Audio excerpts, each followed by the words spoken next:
Hello fellow gamers, this is Archimedes, the video game enthusiast from Germany. In today's video I present you my very first video review, and it is about Ori and the Will of the Wisps. Everyone who played the first game, Ori and the Blind Forest, knows what to expect. It is a challenging Metroidvania platformer.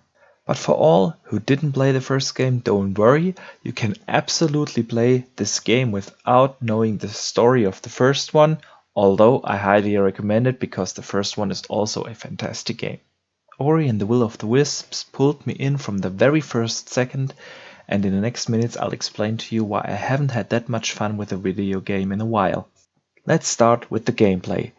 The gameplay loop is the typical Metroidvania one. You unlock throughout the game certain abilities to get and reach certain areas in the game that you were not able to get to before. The platforming itself is one of the best, if not the best, I have ever experienced. It is fast-paced and on point. The controls are really well done, and even though you die a lot, the game never feels unfair. Whenever I died, I knew it was my mistake, and this is how it is supposed to be in such a game. The level design in Ori is excellent. There's a huge diversity in the environments, and the platforming never feels repetitive because they always add something different and something new to the game the further you progress. And then there are the boss fights. They are quite challenging, but even more rewarding once you figure out how to beat a boss. And by the way, the combat system itself has improved a lot over the first Ori. You can customize almost every ability you have and adjust your character to your personal playstyle. And besides all that, they added side quests to the gameplay, which I by the way highly recommend to do because the rewards of the side quests are fantastic, and these side quests really invite you to explore this very well crafted world.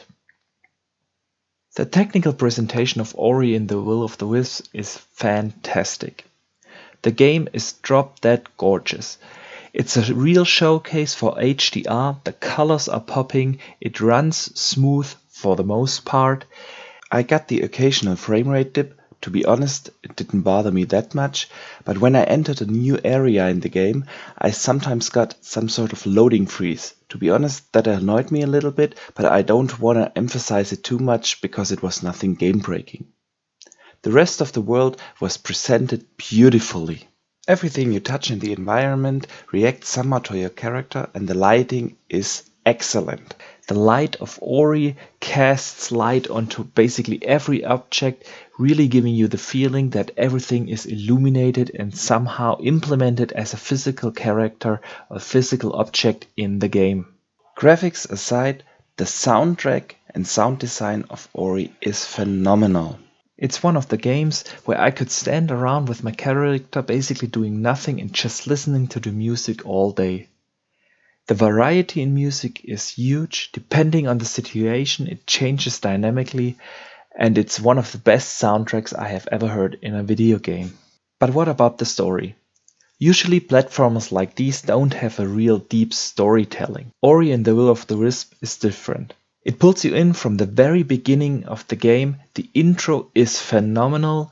It transfers a lot of emotions from the very beginning, and you get really attached to the characters and the story.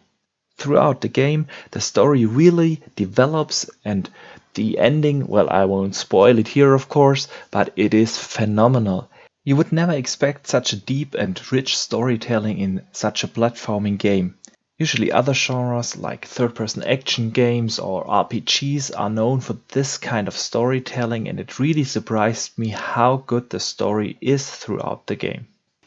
And this already brings me to my conclusion. Ori and the Will of the Wisps is an absolute masterpiece.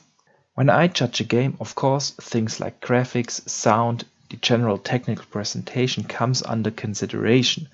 But the most important thing for me in a video game is the question, did I have fun? And yes, I did have a lot of fun with that game. I was barely able to put my controller down. The gameplay is so on point. The platforming is so well done, and the story pulls you in. And with all these things under consideration, I can only come to one conclusion. This game is a 9.4 for me. But enough what I think about the game.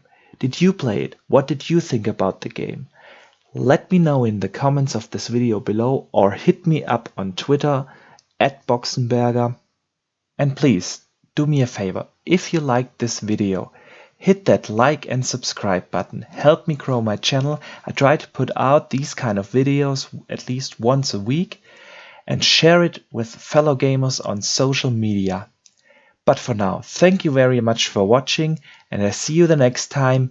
Game on!